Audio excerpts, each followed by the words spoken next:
सो WCL खत्म हो चुकी है। और मैंने फॉलो तो नहीं उस तरह से कि मैं देखता रहा कि कौन जीत रहा है कौन हार रहा है। फाइनल मैच मैंने एक इनिंग देखी है। सो ओवरऑल अगर मैं स्पेशली इस मैच की बात करें, इस मैच में भी अगर आई थिंक ये कोई इतनी सीरियस लीग है ही नहीं फर्स्ट ऑफ ऑल।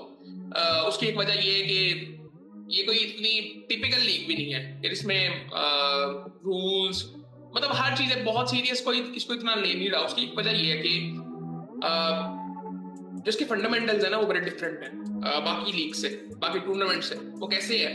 अब इस टूर्नामेंट के जो ऑनर है वो इंडियन है। इस टूर्नामेंट में 6 टीमें हैं, 6 टीमों में से 5 टीमों के ऑनर्स जो हैं वो इंडियंस हैं। एक पाकिस्तान टीम है वाहिद जिसके ऑनर पाकिस्तानी है। सो ये सूरत हाल है पहली तो। सो वो बायस्ड ओपिनियन वो आपको मोस्टली नजर आ रहे होंगे on the field, of the field भी सारी जगह पे नजर आती है। अब दूसरी चीज ये है कि इस लीग में जो मसले बढ़ते रहे हैं इंडिया की तरफ से, वो बिल्कुल बच्चों वाले, इलॉजिकल, ये सारी ऐसी चीजें थी कि मतलब इंसान कहता है कि मैं इस लीग को फिर फॉलो क्यों कर रहा हूँ। सो बड़ी सिंपल सी बात है, मैंने कोई फॉलो नहीं किया। अब फाइनल में पाकिस्तान, पिछले साल भी ऐसे हुआ था कि पाकिस्तान पूरा टूर्नामेंट बड़ा बेहतर खेलती हुई आई थी और एंड में इंडिया फाइनल में पाकिस्तान से जीत गई थी। और इंडिया का पिछले साल भी कोई इतना खास टूर्नामेंट नहीं रहा था, डिसेंट था। इस साल तो बहुत ही बुरा रहा है और इस साल तो आई थिंक वो सेमीफाइनल भी डिजर्व नहीं करते थे जिस तरह से वो खेलते हुए आया था। वो इंग्लैंड का पॉइंट था वो। खैर वो किसी तरह से वो सारी चीजें हो गई और पाकिस्तान फाइनल में पहुंचा और साउथ अफ्रीका ने नहीं, एबी डिविलियर्स ने पाकिस्तान को हरा दिया। अब उसमें फंडामेंटली काफी मसले थे। अब उस पर कोई इतनी सीरियसली मुझे लगता है बात करने की जरूरत भी नहीं है। ठीक है, अब उसमें सिर्फ एक चीज नहीं आती, बहुत सी चीजें आती हैं। फंडामेंटली मसले क्या होंगे उसके, वो जिस एज में वो प्लेयर्स खेल रहे हैं, हमारे तो काफी यंग भी थे। सो उसमें कोई बात ही नहीं की जा सकती। जो बेसिक चीजें हैं ना, मुझे बेसिकली ये लगता है, एक तो बैटिंग हमने इससे बेहतर की जा सकती थी, 220-30 रन बनाए जा सकते थे इस विकेट पे। और दूसरा ये है कि मुझे समझ नहीं आई कि सुहेल तनवीर जो थे वो राउंड द विकेट बॉलिंग क्यों कर रहे थे। उन्होंने जो शुरू में आके पहले ओवर द विकेट बॉलिंग की, अच्छी बॉलिंग कर रहे थे, राउंड द विकेट आए उनको मार पड़नी शुरू हो गई और वो वहां पे बॉलिंग करते रहे। बाकी बॉलर्स को भी मार पड़ी, एबी डिविलियर्स ने सबको मारा और पाकिस्तानी मैच हार गया। बस इतनी सी बात थी, इससे ज्यादा कोई बात करने वाली नहीं है। अब यहाँ पे ना काफी बात मैं पहले भी करता रहा हूँ कुछ वीडियोस में कि इसके बारे में बात करेंगे और मैं क्यों नहीं इसको फॉलो कर रहा। उसकी बड़ी सिंपल सी वजह है।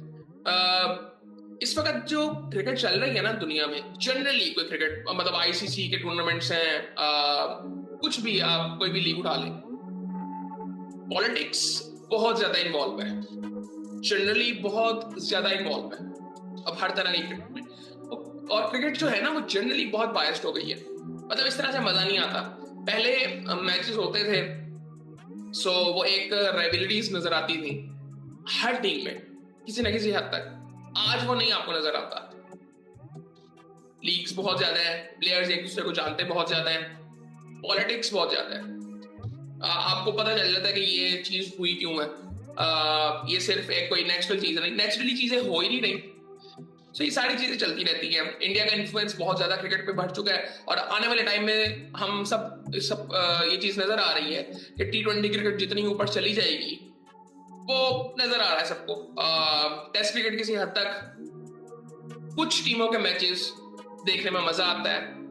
ये अभी रिसेंटली इंडिया वर्सेस इंग्लैंड की सीरीज चल रही है, बोरिंग सीरीज थी। बीच में कुछ टाइम आता था जब इंग्लैंड बैटिंग करने आती थी, उसके अलावा बोरिंग सीरीज थी। एशेस किसी हद तक इंटरेस्टिंग हो जाती हैं। इंडिया की मतलब इंडिया अगर जब रोहित शर्मा कप्तान थे उस वक्त किसी हद तक थोड़ा सा था, वो अप्रोच उनकी वैसी थी, सो किसी हद तक मजा आता था। एज ए पाकिस्तानी क्रिकेट को थोड़ा सा देखूंगा तो मुझे मजा आ जाएगा। सो ये सूरत हाल थी। अदरवाइज क्रिकेट में मतलब आप मुझे मैं आज के प्लेयर के पास क्या रीजन है कि वो क्रिकेट खेलेगा? वो रीजंस बहुत कम है। आज से 10 साल पहले चले जाएं तो बहुत से रीजंस थे। एक एक रीजन काफी था कि मैंने अपने मुल्क को रिप्रेजेंट करना है और जीतना है मुल्क के लिए। ये रीजन बहुत वर्थ इट था उस वक्त और काफी था, आज नहीं है। आज बहुत सी चीजें हैं। इवन ब्रेन लाड़ा ने भी एक जगह पे कह दिया था कि वो हंगर प्लेयर्स में नजर नहीं आती। उसकी एक वजह यह है कि वो वेस्ट इंडीज के जो प्लेयर्स हैं वो तो लीग्स को मतलब वो छोड़ देते हैं, कंट्री क्रिकेट को बिल्कुल ही साइड पर कर देते हैं। वो कहते हैं हम लीग्स खेलेंगे। और वहां पे कुछ प्लेयर्स ने, बहुत से प्लेयर्स, मोस्टली प्लेयर्स ने ये चीज की है। सो वो उन्होंने ये चीज कही थी कि वो हंगर नहीं है, वो हंगर वाकई नहीं है। अब बाकी तो चीजें अगर देखी जाए, मेरा भी अब जनरली इंटरेस्ट बहुत बहुत रेयर है, बहुत रेयर है। मतलब मैं हर मैच अब पूरा नहीं देख सकता, बहुत बोरिंग मैचेस होते हैं। सो जनरली मैं ओवरऑल क्रिकेट की बात कर रहा हूँ। एक तो बायस, जब आपको पता चल जाता है ना कि यार इस बंदे का इन्फ्लुएंस ज्यादा है, तो मैं ये गेम खेल क्यों रहा हूँ। सो वो चीज बिल्कुल नजर नहीं आती। आईसीसी का इदारा कोई इतना स्ट्रॉन्ग इदारा नहीं है। वो बिल्कुल बायस्ड ओपिनियंस वहां पे होते हैं।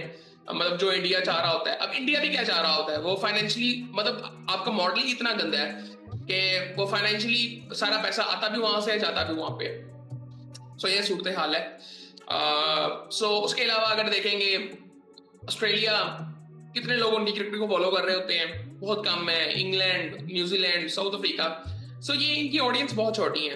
पाकिस्तान, इंडिया बड़ी ऑडियंस है। बांग्लादेश की क्रिकेट उस तरह से नहीं है, इवन पाकिस्तान की अब उस तरह से नहीं है।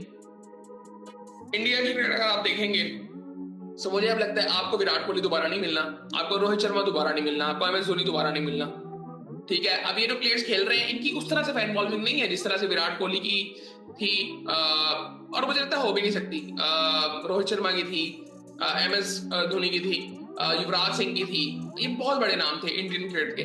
पाकिस्तान में अगर बात करें, बहुत रेयरली कुछ प्लेयर्स नजर आते हैं। पाकिस्तान में हमेशा से ये चलता रहा कि रॉ टैलेंट खेलता है और वो कुछ ना कुछ आगे चल जाते हैं, कुछ ना कुछ चेंज होते रहते हैं। इसीलिए आप देखेंगे कि मुझे लगता है कि शायद हमारी वही टीम होगी जिसने डेब्यू हर फॉर्मेट में बहुत ज्यादा करवाए होंगे। हमारे कप्तानों का कुछ नहीं पता था, इस तक आपके पास कप्तान ही कोई नहीं है। सो ये सारे मसले चल रहे हैं। ऑस्ट्रेलिया की क्रिकेट की बात करें, होगा उनके पास, बट मैं वही बात करूंगा कि उनकी क्रिकेट देख कौन रहा है। उनके अपने मुल्क में नहीं देखी जाती इतनी ज्यादा। सेम इंग्लैंड में है, न्यूजीलैंड में भी ऐसे ही है, साउथ अफ्रीका में भी किसी हद तक ऐसे ही है। सो बहुत आई थिंक उसकी एक वजह मैं समझता हूँ कि आईसीसी जो इदारा है वो इतना स्ट्रांग नहीं है। अब फीफा की बात करें, फीफा जिस तरह से प्रमोट करता है, वो इदारा जिस तरह से स्ट्रांग है, वो मुल्कों के आगे खड़ा हो जाता है, वो गवर्नमेंट्स के सामने खड़ा हो जाता है और गवर्नमेंट्स को उनकी बात माननी पड़ती है। यहाँ पे आईसीसी क्या करता है? कुछ नहीं कर सकता। सो ये सूरत हाल है, चलती रहेगी। ये बहस बड़ी लंबी की जा सकती है। डब्ल्यूसीएल की बात करें, सो वो खत्म हो गई है। पहले साल काफी उसकी हाइप ज्यादा थी, इस साल भी थी। लेकिन आई थिंक मैं वही फिर कहूंगा कि ओवरऑल आई थिंक मुझे नहीं लगता कि कोई भी सारे मैचेस के फॉलो करता होगा, कोई भी नहीं करता होगा दुनिया में। सो आई थिंक अच्छी लीग थी, अच्छा कॉन्सेप्ट अच्छा था। लेकिन आई थिंक ये तब ज्यादा बेहतर हो जाएगी जब जो कह सकते हैं कि मे बी टीम ओनर्स होने चाहिए, जहां की टीम है वहां का टीम ओनर, ये कॉन्सेप्ट होना चाहिए। अब ये एक बिजनेस बैट ही था, लेकिन मे बी उनका कॉन्सेप्ट यही है। लेकिन आई थिंक ओवरऑल अच्छी लीग थी, डिसेंट थी।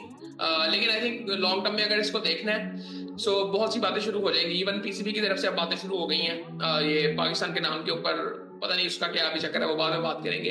खैर उसके अलावा एशिया कप का भी आई थिंक फिक्सर जो है वो अनाउंस हो गया शायद। मैंने एक दो तस्वीरें देखी हैं, सो उसके बारे में बाद में बात करेंगे।